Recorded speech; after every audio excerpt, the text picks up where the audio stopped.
We know that Right, these attackers use multiple different names. The industry even names them in different ways somehow. Yeah, So I mean, I think a lot of people who aren't in the the industry think it's like this well-defined box, right? You stack these boxes, and that's Vanilla Tempest, and that's this group, and that's this group, and it doesn't really work like that, right? It's I not mean, clean.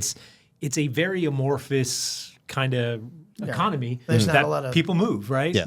There's not a lot of differentiating between the name of the payload, the name of the group, the name of the affiliate, and what's cleared there.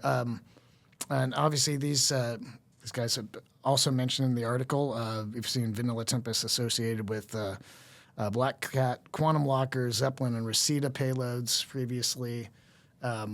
So yeah, it can be a little confusing out there if you're an organization trying to make some decisions on how best to defend or what you're supposed to do with this alert. As you Right, said, but then there's no- someone like myself coming from healthcare and being in healthcare, and I might not have that. I might know of a few names because of what's going on out there, but to us, just like you said, okay, here's the box. All right, here's a list of people that are going after healthcare industries. So, what are we doing? How can we?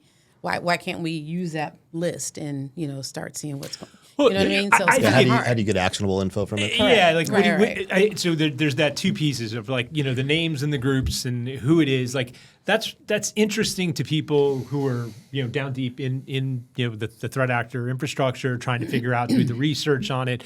But to the people on the front lines that are actually trying to defend, it's like, okay, how do I take concrete action to mitigate the threat here, right? What do I do? I don't really care whether it's one group or another group. Right. You just care Right. about mitigation. Right. Yeah. Yeah, probably the most actionable thing in that article was, once again, as you pointed out, Ryan, it was RDP that was getting leveraged for the.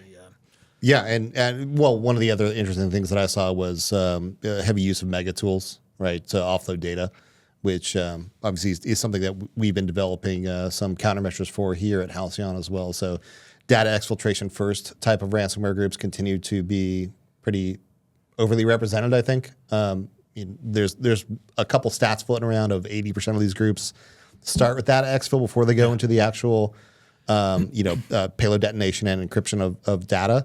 I wouldn't be surprised if it was higher than that, but sort of just continuing that these groups focus their efforts there on getting data out first before they go and Data encrypt. exfiltration with some ransomware thrown in. Yeah, it's interesting the past couple of years how it's just flipped in order, right? But continued validation that this is a huge. Well, again, I think that component. goes back to we talk a lot about the economy of it, right? And you track back to the monetary goals and what they're trying to do. Look at what the threat actor motivation is. Yeah, if you can double, triple, quadruple extort, right, off the data in a heavily regulated industry like Heavily regulated, healthcare, right? Yeah. Right, because you can take that information, and we're going back to the Lehigh. You can take that information, you can extort the organization. Now, guess what? You have these pictures, and so now let's maybe go after these patients. Or one thing that I think about also, and it hasn't really been out there, is think about sports. Think about athletes. So going into that infrastructure, maybe a ransomware attack on that. So now instead of just healthcare, you're double dipping because now you can get this organizations. Then, hey, guess what? We're going to go after the athletes because now we have your information.